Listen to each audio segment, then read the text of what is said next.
नमस्कार दोस्तों, revolution in astrology programme में आप सभी का बहुत बहुत स्वागत है। कोरोना वायरस संक्रमण ने विश्वव्यापी फैलाव ले लिया है। अब तक 210 देश इसकी चपेट में बुरी तरह आ चुके हैं, जिसमें लॉस एंजलिस हो, लंदन हो, इटली, न्यूयॉर्क, इनकी स्थिति इतनी बुरी है कि आपको ये खबर न्यूज़ चैनल्स के माध्यम से, सोशल मीडिया में हो या फिर समाचार पत्रिका के ज़रिए हो, मिल चुका है। भारत की स्थिति भी बहुत ही दिन प्रतिदिन बदतर होती चली जा रही है। संक्रमित लोगों की संख्या बढ़ती जा रही है।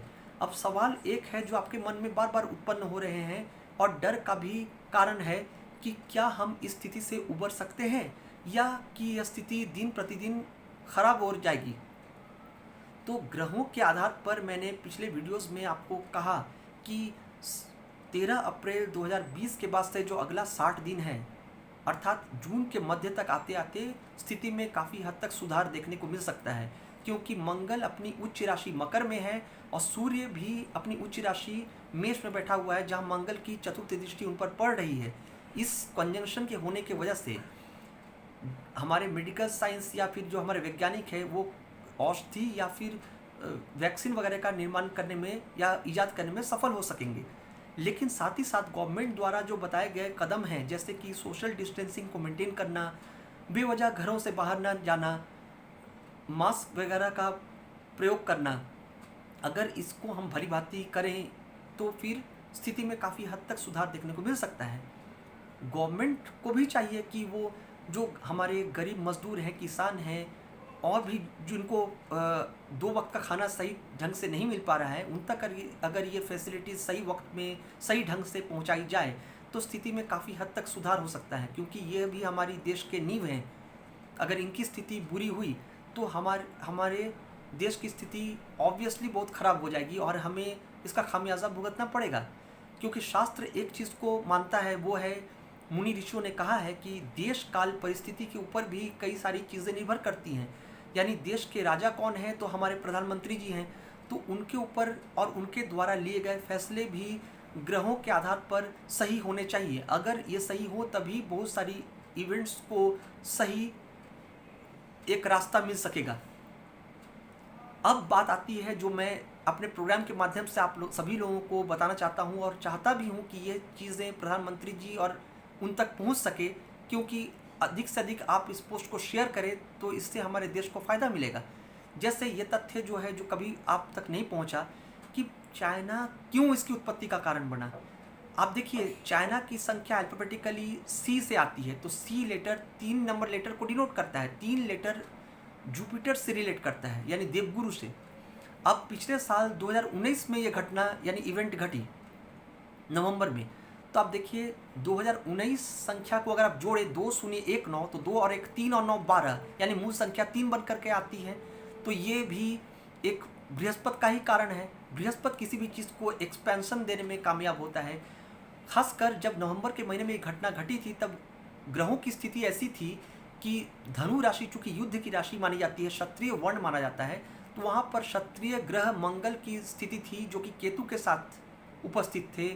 देवगुरु खुद वहाँ बैठे थे और शनि भी थे, जो कि ग्रहों के महाराज कहे जाते हैं, या ज्योतिष शास्त्र में इन्हें the ruler of destiny and divine कहा जाता है। यानी आखिरी इच्छा और जो आखिरी फैसला है वो जजमेंट लॉर्ड यानी सैटर्न लेता है, जिनको ग्रह महाराज कहते हैं। तो इनकी स्थिति बनी हुई थी और 7वें घर से अर्थात मिथुन राशि में राहु की उपस्थिति थी, जो कि बहुत बुरे संकेत को दर्शा रहा था। इसी कारण मैंने पिछले साल 2019 के जून जुलाई में ही ये फॉरकास्ट कर दिया था कि ऐसी स्थिति हमारे बीच आने वाली है। और भी एक बात मैंने कहा कि अगर हमारी सरकार सचेत नहीं होती है तो फिर सभी देशों को, सिर्फ भारत ही नहीं, सभी देशों को इसका नुकसान उठाना पड़ेगा। क्योंकि चाइना एक नई शक्ति के रूप में उभरना चाह रहा है। वो विश्व शक्ति बन करके सभी देशों के ऊपर रूल करना चाह रहा है। इसी वजह से उसने अमेरिका को टारगेट में लिया, क्योंकि अमेरिका सुपर पावर नेशन माना जाता है। तो ताकि बाकी देश यूं ही उनके चपेट में आ जाए या उनके अंडर में आ जाए, तो इसीलिए उन्होंने ये जानबूझकर के स्ट्रैटेजिकल मूव तैयार किया, जहां उनका मेन उद्देश्य अमेरिका को डैमेज करना था और बाकी देश अनायास ही उनकी स्थिति खराब हो जाएगी और चाइना रूल करने में सफल हो जाएगा। अब बात आती है कि ग्रह आधार पर मैंने क्यों पाया इस चीज़ को। नेचर भी परिवर्तन चाहता है, तभी तो ईश्वर अगर कुछ चीज़ चाहते हैं तभी वो चीज़ होता है हमारे बीच, अन्यथा उनकी मर्जी के बगैर एक पत्ता तक नहीं डोलता।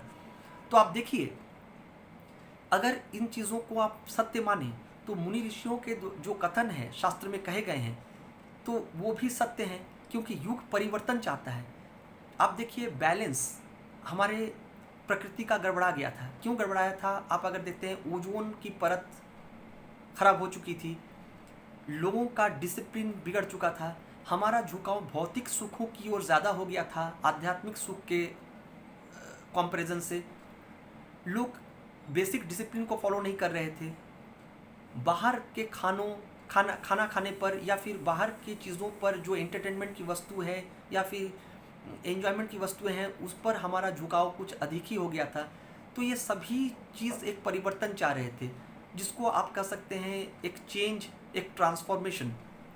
चूँकि सत्य युग, त्रेता, दापड़ और कली, इस तरह से युग 4 युग होते हैं। तो चतुर्थ युग में चूँकि हम सभी कहते हैं कि घोर कलयुग चल रहा है, तो इस युग को एक परिवर्तन की आवश्यकता है। इस वजह से ही नेचर खुद ही अपने आप में बदलाव कर लेता है। अब देखिए, पॉल्यूशन, चाहे वो साउंड हो, चाहे एयर पॉल्यूटेड हो, ये सभी चीज़ें बहुत ज़्यादा गड़बड़ हो चुकी थी और दिन प्रतिदिन ये हालात बिगड़ रहे थे। तो इसको भी एक बैलेंस की आवश्यकता थी। अब देखिए, यह वजह मैंने क्यों पाया, क्योंकि ग्रही आधार पर जब मैंने इसका रिसर्च किया तो मैंने पाया कि चाइना की राशि तुला राशि मानी जा रही है। तुला को बैलेंस की राशि या स्केल की राशि कहा जाता है। तो यह स्केल बन करके या बैलेंस बन करके हम सभी को एक बैलेंस देना चाह रहा है। हालांकि यह स्ट्रैटेजिकल मूव उन्होंने जानबूझकर ही तैयार किया रूल करने के लिए, चूँकि वो जुपिटर को बिलोंग करता है और देवगुरु जो है वो सभी ग्रहों में सबसे बड़ा है। तो इसी वजह से सभी ग्रहों का एक परमिशन इसको मिला। तो इस इवेंट को डिस्प्ले करने में या फिर सामने आने में सुविधा हुई। लेकिन हमारे देश के प्रधानमंत्री जी को चाहिए दूसरे देशों के मंत्रियों से बैठक करके इस स्थिति के सुधार के लिए और आने वाले जो स्ट्रैटेजीज जो चाइना बनाने वाले हैं, यानी चाइना बना चुकी है, उसकी ओर ध्यान देने के लिए। अदरवाइज़ हमको आने वाले दिनों में भी काफ़ी हद तक इकोनॉमिकल पॉइंट ऑफ व्यू से हो, share market point of view से हो, या फिर और भी जो डोमिनेटिंग चीज़ें हैं जैसे बिजनेस पॉइंट ऑफ व्यू से हो, इन लार्ज स्केल बहुत हद तक नुकसान उठाना पड़ेगा या फिर चाइना के अधीन हो जाना पड़ेगा। तो अधिक से अधिक इस पोस्ट को आप शेयर करें ताकि ये पोस्ट हमारे गवर्नमेंट तक पहुंच सके और वो सही वक्त पे बहुत ही ठोस कदम उठाने में कामयाब हो सके।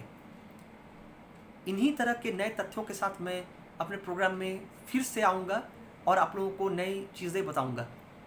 इस चैनल से जुड़े रहने के लिए सबसे पहले इसको सब्सक्राइब करें और कमेंट बॉक्स में जाकर के अपने वैल्यूबल कमेंट्स ज़रूर लिखें। अगर सवाल हो तो वो भी लिखें। आपको ये प्रोग्राम पसंद आया तो लाइक का बटन ज़रूर दबाएं। नमस्कार।